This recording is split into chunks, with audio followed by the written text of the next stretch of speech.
The sun rose over a distant horizon, casting its golden light across the rugged terrain. Jacob, weary from his long journey, approached a well in the land of the east. His heart was heavy with uncertainty. Would he find refuge? Would the promises of God to his family hold true in his life? Yet, in his weariness, there was a spark of hope, a mystery unfolding, one step at a time. As Jacob neared the well, he noticed shepherds gathered, their flocks resting nearby. The well was sealed with a large stone, waiting for more shepherds to arrive so they could roll it away together. Jacob, curious, asked, "My brothers, where are you from?" Genesis 29 verse 4. "From Haran," they replied. His heart leaped as he continued, "Do you know Laban, Nahor's grandson?" "Yes, we know him," they answered. "And here comes his daughter Rachel with the sheep." The sight of Rachel, leading her flock with grace, captivated Jacob. She was beautiful, and the moment seemed divinely orchestrated. Jacob's strength surged as if guided by God. He rolled the heavy stone away by himself and watered Rachel's flock. Overcome with emotion, Jacob kissed Rachel and wept aloud, revealing his identity as her relative, the son of Rebekah. Genesis 29 verses 10 to 12. Rachel ran home to tell her father, Laban, who quickly came to meet Jacob.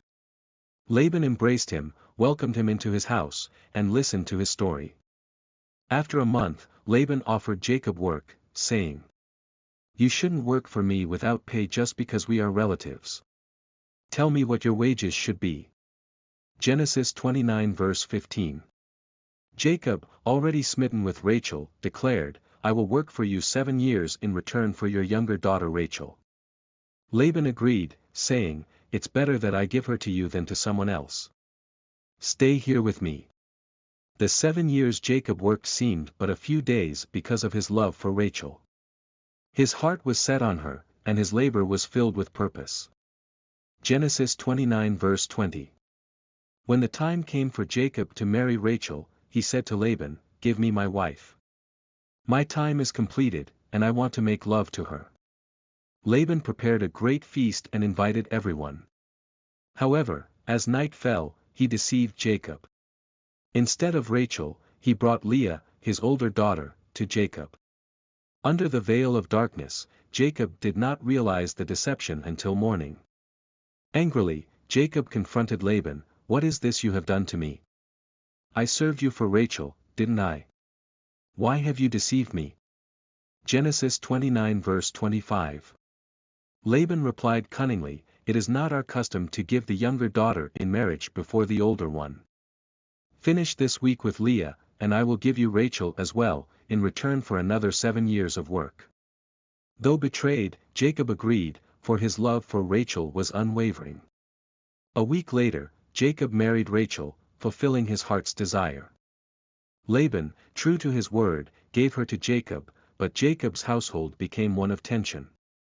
Leah, feeling unloved, sought God, and he blessed her with children. Meanwhile, Rachel remained barren, longing for her own blessing. Leah bore Reuben, Simeon, Levi, and Judah, believing each time that Jacob's heart might turn to her.